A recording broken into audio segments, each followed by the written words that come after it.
सबसे पहले मैं बस्तर यानी आज वो बस्तर जल रहा है और हर तरह की आग में खून की नदी, जहाँ पानी बहने की जगह खून की नदी के ढेर हो रहा है, आईडियों से ब्लास्ट हो रहा है। वो बस्तर आप सबको कोटि कोटि मैं आप सबको सलाम करती हूँ और जितने यहाँ बैठे हैं उन सारे को मैं सलाम करके आप सब से मैं उम्मीद करती हूँ कि बस्तर को बचाने के लिए, बस्तर के आदिवासियों के लिए हम आज इस उम्मीद पे आए हैं और बैठे हैं, तो इस चीज़ को वो आगे करना है। लेकिन मैं जो बस्तर में जो चीज़ें हो रही है, इतने दिनों से, इतने सालों से चर्चा कर रहे हैं, लेकिन आज मुझे इस बात का ऐसा लगने लगा कि अब बस्तर में एक शांति वार्ता की जो बात आई है, उस शांति वार्ता के लिए आज जो पहली बार मैं इतने साल मतलब मैं आई उन 20 सालों में कई बार यहाँ मतलब हैदराबाद में आई, लेकिन ये पल नहीं देखी। लेकिन आज आप सबको इस एक मंच में इतने सारे मैंने साथियों को देख के आज कहीं ना कहीं इस बात की थोड़ी सी उम्मीद जग रही है कि बस्तर में शांति वार्ता होना चाहिए, हर पल होनी चाहिए। क्योंकि कितने सालों से सलवा जुड़ूम आया, सलवा जुड़ूम के समय भी कितने वहाँ पर लोगों को, घरों को जलाया गया, बलात्कार किया गया, ये सब चलते ही आ रहा है और सरकार को कोई फ़र्क नहीं पड़ता। लेकिन हम पहले की बात, जो 10 साल पीछे में की बात मैं नहीं करूँगी, 10 साल पीछे जाएंगे तो वही चीज़ होते आया है, वो चीज़ें चलती आई है। लेकिन और उन बातों को करने से और आज के में अब इन 2 सालों में जो हमको दिख रहा है 2024 में, 2024 और 25 इतना मतलब सरकार जो हरकत कर रही है, भाजपा सरकार जब से आए हैं उसके बाद, मैं किसी पार्टी की ये नहीं कह रही हूँ कि मैं इस पार्टी को ज़्यादा समर्थन उस पार्टी, लेकिन कहीं ना कहीं बोलने से मैं चुकती नहीं। कांग्रेस गवर्नमेंट भी आया और आज भाजपा गवर्नमेंट, थोड़ा ना थोड़ा तो अंतर है। जो 2024 का डेटा देखेंगे और 2024 के बाद 25 का डेटा, दोनों में अंतर है। तो इतना नरसंहार आज क्यों? वो तो उस समय भी कांग्रेस गवर्नमेंट में भी होता है, ऐसा नहीं कि नहीं है, तो लेकिन उससे थोड़ा, लेकिन ये जो सरकार आने के बाद अति हो गया। और आज जब शांति वार्ता की बात जब कर रहे हैं, पता है सरकार क्या वहाँ पर हमारे लोग आदिवासियों को क्या भड़का रही है? सरकार ये भड़काने की कोशिश कर रही है। देखो हैदराबाद से जो लीडर है उनको मौत के घाट उतारने से अब शांति वार्ता की बात आ रही है। ऐसा करके वहाँ के लोगों को भड़का रहे हैं और वहाँ की कम्युनिटी किसी तरह की बात को लेके आगे ना स्टेटमेंट दे रही है, चाहे मैं हूँ चाहे और भी लोग हैं, कोई समुदाय बाहर आके अपनी बात नहीं रख रहे हैं। लेकिन उनके अंदर जाके उनको कैसे समझाना, कैसे कहना, ये हम सबको जो मंच में बैठे इन सारे लोगों को जाके इस बात को बस्तर में रखनी पड़ेगी। क्योंकि उनको लग रहा है कि नहीं हैदराबाद के जो लीडर मारे जा रहे तब शांति वार्ता की बात आ रही है, लेकिन मुझे लगता है ऐसा नहीं है। क्योंकि ये तो आज लीडर मरने की बात नहीं, वहाँ के आदिवासी भी मर रहे हैं, यहाँ के लोग भी मर रहे हैं, लेकिन यहाँ की लीडर अगर बस्तर को वहाँ पर अगर जंगल बचाने के लिए अपनी बंदूकें लेके वहाँ लड़ रहे हैं तो क्या गुनाह रहा, क्या तकलीफ ही रही? तो आज सरकार इस बात को क्यों कह रही है कि लीडर, देखो हमको किसी तरह का भेदभाव और ये सब चीज़ें में नहीं, लेकिन हमको चाहिए बस्तर की में शांति वार्ता, चाहे वो हैदराबाद के लीडर की ये हो रही हो, चाहे झारखंड की हो, छत्तीसगढ़ की हो, कहीं से भी, लेकिन शांति वार्ता। क्योंकि बस्तर भी एक भारत का एक हिस्सा है, हम आदिवासी भी एक भारत के हिस्से हैं। लेकिन वहाँ पर अगर नक्सल के नाम से, नक्सल मूवमेंट के नाम से आज वहाँ इस तरह से जो मौत हो रही है, घरों से निकाल के मार रहे हैं, इतना उसको तकलीफ़ दिया जा रहा है। आखिर क्यों? इंसान को क्यों मारना चाहिए? किस वजह से मारना? अगर कोई पकड़ा जाता है तो उसको कोर्ट में ले जाना चाहिए। अभी देखिए कितना, तोड़का में 6 लोग, करचोली में 14, पिड़िया में 12, गमपुर में 30, मुदवेंडी में 1 बच्ची, नेशनल पार्क परसेगढ़ में 31 लोग, और फिर उसके बाद 3 कांकेर में जहां शंकर राव जी वो हुए थे वहां पर 29, राजनांदगांव में 40 के लगभग, नारायणपुर माड़ क्षेत्र में 10, अने अभी कोंडा गांव में अभी फिर से हुआ है 3। ऐसा तो एक कुछ लगभग डेटा में बता रहे। इतने तादादों में यही 2025 और 24 के लास्ट स्टेज में इतने लोगों को मारा गया और इतने को गोलियां सीधा चला रही, और वो भी यहाँ सबको देश में बता रहे हैं कि नहीं वहाँ बहुत बड़ी मुठभेड़ हो रही है। अरे उस समय तो लोगों को पकड़े जाते हैं, पकड़ने के बाद उसको मारा जा रहा है, गोली चलाई जा रही है। आखिर क्यों? उनको तो पकड़ के जेल में ले जा सकते हैं ना, कोर्ट तक पेश कर सकते हैं ना, दम है तो कोर्ट्स के आधार पर उनको सजा दिला सकते हैं, फांसी दिला सकते हैं, लेकिन गोली चलाने का अधिकार किसने दिया? इस तरह से गोलियां क्यों चल रही है, क्यों चलाना चाहिए हमारे? तो अशांति वार्ता क्यों नहीं होना? अगर दो बंदूकधारी, सरकार भी बोली शांति वार्ता करेंगे, नक्सल मूवमेंट भी कह रहे, पार्टी भी कह रही है कि हम शांति वार्ता करें, अब दोनों के बीच में शांति वार्ता की बात आगे आई है। अब नक्सलवाद तरफ से बात हो रही है कि हमारी शर्त, अब सरकार क्या ये कर रही है, बोल रही है कि हम शर्त को नहीं मानेंगे। अगर उनकी शर्त को नहीं मानेंगे, लेकिन इस बीच में ये दोनों के बंदूकधारी के बीच में आम आदिवासी का समुदाय हुआ है जो सबसे ज़्यादा, उनकी जल जंगल जमीन घर बच्चे सब छीना जा रहा है, उनकी कोई चीज़, उनका वहाँ का रहने वाला ज़मीन पर भी बारूदों का ढेर बिछाया जा रहा है। तो ये कम्युनिटी जो है, ये बस्तरवासी है, ये जो आदिवासी है, इसके बीच में जो बंदूकों के बीच के जो समुदाय हैं, इस पर हमको जाके सीधा उनको तैयार करने की ज़रूरत है और उनको भी तैयार करके इनके साथ लेने की ज़रूरत है। जो मैं मंच में जितने जो हमारे पॉलिटिकल लीडर हैं और भी संगठन के जो आए हैं, इनसे मेरा उम्मीद करती हूँ कि ये टीम बस्तर में जाके उनको कैसे एकजुट किया जाए, क्योंकि वहाँ के लोग देख रहे हैं कि हमको कहाँ से ताकत मिलेगी जिससे हम अपनी आवाज़ उठाएंगे। जब तक आप जैसे लोग यहाँ से साथी लोग वहाँ जाके नहीं कर पाएंगे, आसान नहीं है बस्तर के लिए शांति वार्ता की बात वहाँ करना, जो हमारे आदिवासी की बात कर रहे हैं, क्योंकि दोनों बंदूकधारी तो अपना बोल दिए। अगर इस बार ये जो अवसर आया है शांति वार्ता, इस शांति वार्ता के लिए अगर हम लोग उसी तरह पूरी बहुत एक बड़े लेवल पे इस बात को नहीं मनाएंगे, नहीं करेंगे, आप अंदाज़ा भी नहीं लग सकते बस्तर अब बचेगा नहीं, बस्तर के लोग बचेंगे नहीं, क्योंकि सरकार अपनी वो कहेगी कि हम तो शांति वार्ता के लिए बोले थे, और माओवादी भी बोलेंगे, वो भी बोलेंगे, हम भी शांति वार्ता की बोले। अब वो दोनों के बीच की बातें हम सुनते रहेंगे, आप लोग सब सुनते रहेंगे, जो वहाँ के रहने वाली आदिवासी भी खामोश रहेंगे, वो भी यही बोलेंगे कि नहीं, हम कहाँ से शुरू करें। तो उनको ताकत देना, उनको जगाना, उनको साथ जोड़ना, और उसके बाद वहाँ कैंपिंग चलाना चाहिए। वहाँ हर घर, हर बच्चा, हर बूढ़ा, हर कोई कुछ शांति वार्ता की बात वहाँ निकालना चाहिए। वो निकलेगी, लेकिन मुझे उम्मीद है, विश्वास है कि वो होगा। पर जो यहाँ इतनी ताकत दिखा रहे हैं, इतना यहाँ का जोश है, ये जोश हम बस्तर में कैसे ले जाएं, छत्तीसगढ़ में कैसे ले जाएं, ये हम सबको आप सबको सोचने की ज़रूरत है कि वहाँ हम कैसे इस बातों को रखें, क्योंकि शांति वार्ता तो होना ही चाहिए। देखिए, एक मतलब कहना चाहिए मेरे को, अब बस्तर को उस नज़रिया से मैं देखती हूँ, एक दिल्ली में जो एक निर्भया एक कांड होने से पूरा भारत देश जग गया, पूरी भारत हिल गई। तो क्या बस्तर में जब इंसान को मारने वाला बस्तर बनाया जा रहा है, उनकी हत्या करने वाला बस्तर बनाया जा रहा है, तो क्या उसके लिए क्या पूरा हिंदुस्तान भारत नहीं जग सकता? क्या पॉलिटिकल लीडर, कई तरह के जो संगठन साथी, क्या बस्तर के लिए आवाज़ नहीं उठाना चाहिए, नहीं करना चाहिए? अगर हमारे बस्तर के लोगों अगर आवाज़ नहीं उठा पा रहे, क्या वजह है, क्या कारण है, क्यों ऐसा नहीं बन पा रहे, एक साथ क्यों नहीं, ये सब आप लोगों को, हम सबको सोचने की ज़रूरत है वहाँ। क्योंकि कई बार देखिए, मैं हमेशा यही कहती हूँ कि बस्तर की जो लड़ाई है, मैं 2011 में मेरा जेल जाना, और 2014 के बाद मैं जब रिहा होने के बस्तर को हमने यही सोच के जेल से बाहर आया, ये अब हमारी लड़ाई, हम अब बस्तर के लिए, हमारी हर जिंदगी, हर सांस बस्तर के आदिवासी, खुद मेरे आदिवासी और वहाँ के जो जल जंगल के लिए है, और उसी के लिए हमको लड़ना है। तो मैं वहाँ पर लोगों को समझाने की कोशिश कर रही हूँ, ये बातें नहीं होना चाहिए कि हैदराबाद की, झारखंड की, वहाँ के लीडरों को मारा जा रहा है तो इसलिए उधर से आवाज़ है, नहीं, ये समय आ चुका है बस्तर में शांति वार्ता का, और इसको हमको सबको मिल के करना चाहिए।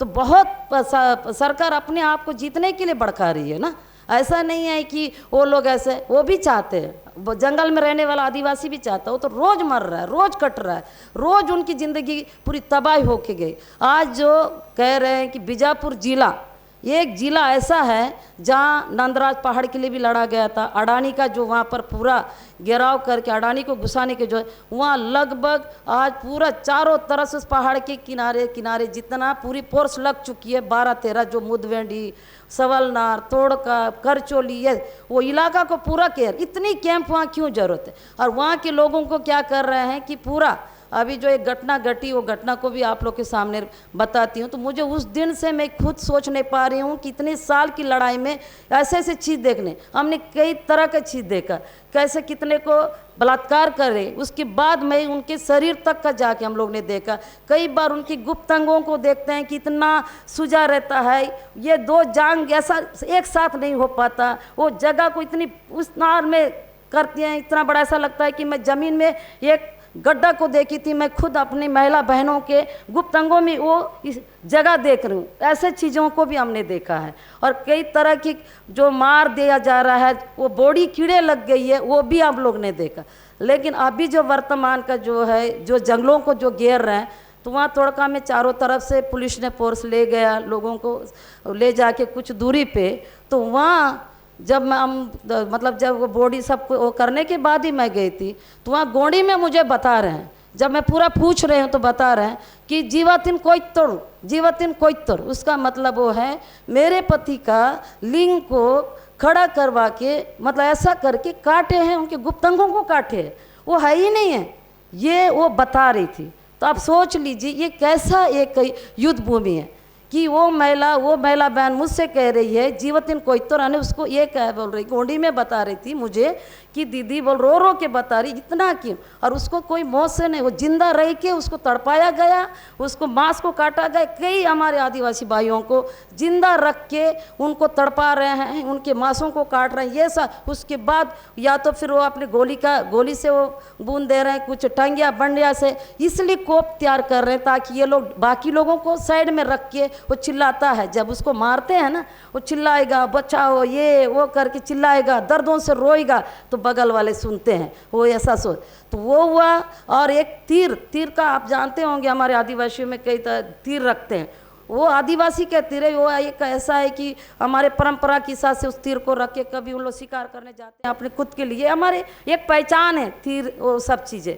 तो उस तीर को आदि मतलब उन भाइयों को ऊपर ऐसा गोप दिए, गोबने के बाद वो तीर, अब तीर तो इतना लंबा होता है, साइड रहता है, वो दसा दिए, दसाने के बाद तीर को निकालने की कोशिश किए पुलिस वाले, नहीं निकला, उसके तीर अंदर उसका आधा हिस्सा चला गया। अब ऐसा निकालने की कोशिश करे तो नहीं निकला, उसको बीच से काट के जिले में बांध के ले गए।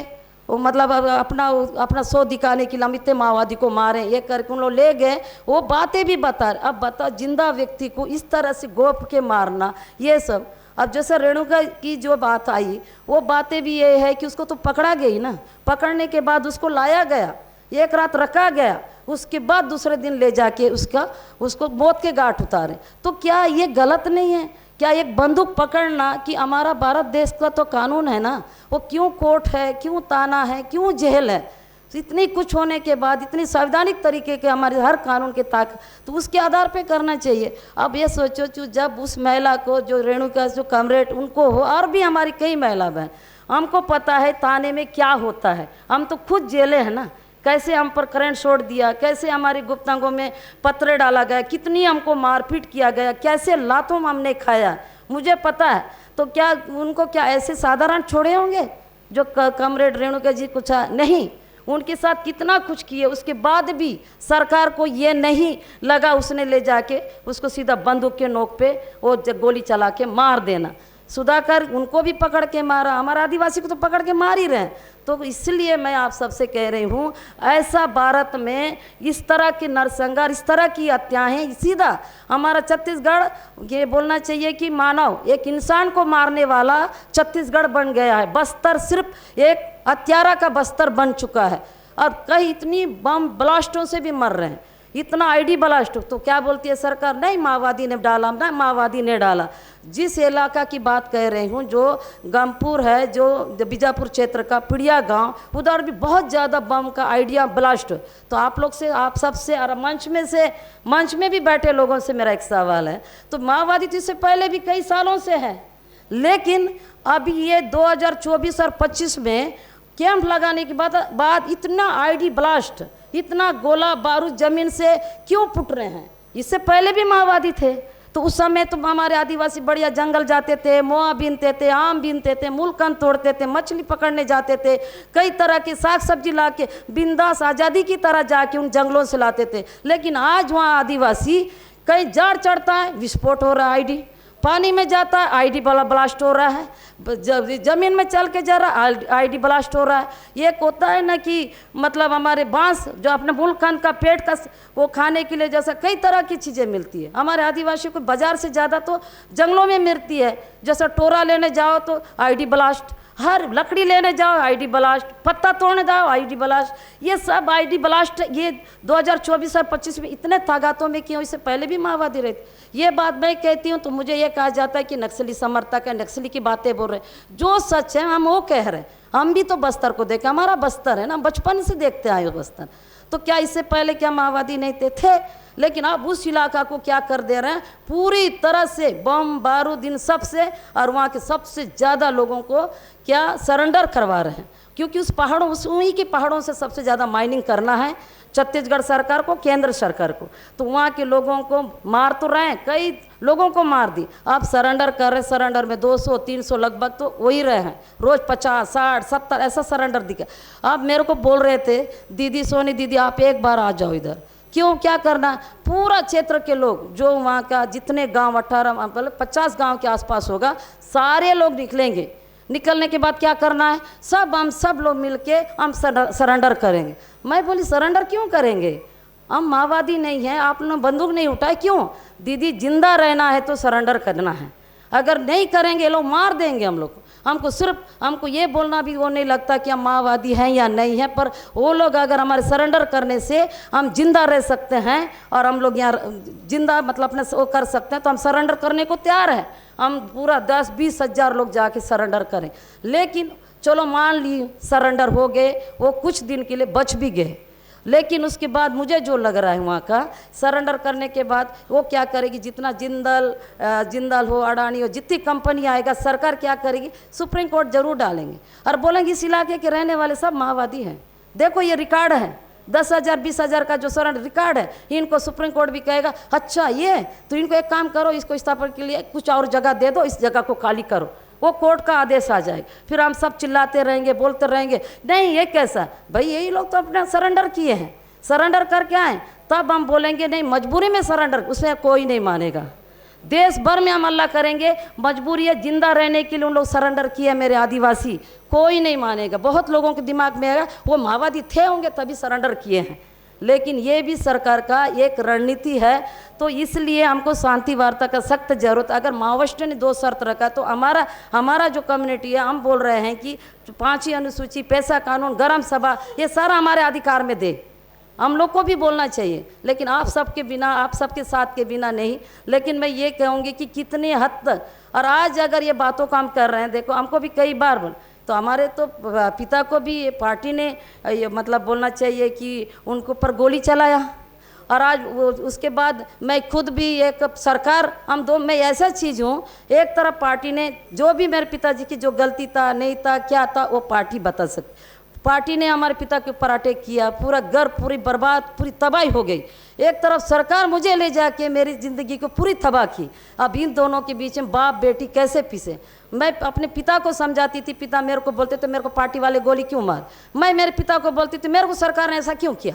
हम दोनों बाप बेटी में ऐसी लड़े होते। अभी 2024 में मेरे पिता की डेथ हुई, उसके बावजूद भी हमारा ये कहना कोई कि हमको चाहिए बस्तर, चाहे मेरे पिता के ऊपर कितनी गोली चली, चाहे सरकार मेरे साथ क्या कर रही है, पर इन दोनों के बीच में बातचीत करने का अवसर आ गया है। तो हमको चाहिए बस्तर के लोगों को जिंदा रखना, बस्तर का पेड़ों को जिंदा रखना, वहाँ की जल जंगल को वो करना।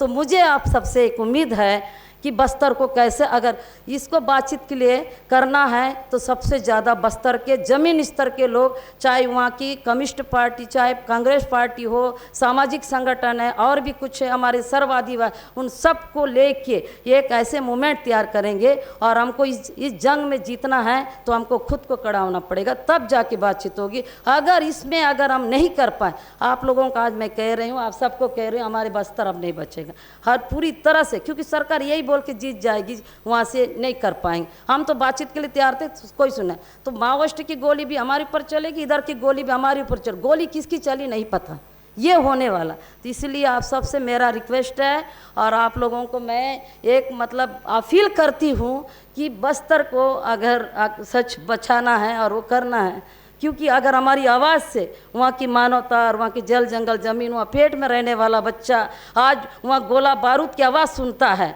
और वही कहते हैं कि मैं एक बार एक जगह जाके रुकी थी, वो पेट की महिला थी 8 महीना की, तो मैं वहाँ पर मैं उठ गई 2 बजे रात को, आईडी ब्लास्ट हो रहा था, पुलिस वाले फेंक रहे थे पूरा ऐसे बम पूरा पेड़ों में जंगलों में। तो मैं उठ के बैठ गई, तो वो महिला बहन बोलती दीदी आप क्यों उठे? मैं बोले क्या हो रहा है? ये तो रोज़ का काम, देखो मेरे बच्चे को आके छुओ, मेरा बच्चा भी जग गया।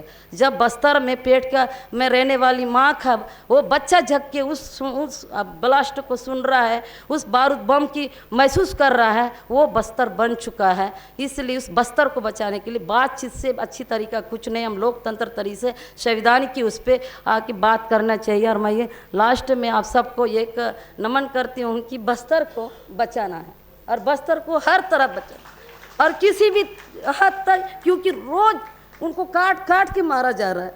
महिलाओं के साथ इतना तब तक बलात्कार करते हैं जब तक महिला नहीं मरती, ऐसे भी केसेस आए हैं, तब तक मारा जाता है कि उसका बलात्कार करते रहेंगे, वो चीखते रहेगी चिल्लाते रहेगी, जब मर गई उसके बाद उसको फिर या गोली चला देंगे या फिर जिल्ली में ढक के बोलेंगे 2 लाख का इनामी, 3 लाख का इनामी। ये ऐसा कभी नहीं है कि बस इतना वहाँ का स्थिति खराब हो चुका, इसलिए शायद माओवादी पार्टी ने कहा है कि हम बातचीत के लिए आगे आएंगे, हम करेंगे। और लोगों का कहना है कि इससे पहले माओवादी ने बातचीत क्यों नहीं किया, तो सवाल उसके पहले क्यों नहीं किया वो नहीं है, सवाल ये है आज हमको बातचीत के लिए दोनों बंदूकधारी आगे बढ़ चुके हैं, तो हमको बातचीत के लिए हम सबको एक भारत के वो नागरिक और वो हमारे साथी सब मिलके करना चाहिए, जिससे लाखों आदिवासी को बचाएंगे तो लाखों हमारे पहाड़ और पर्यावरण सारा बचेगा। वो आप सब के लिए, हम सब के लिए, इस देश के लिए वो बहुत बड़ा एक रूप होगा और बहुत अच्छा होगा।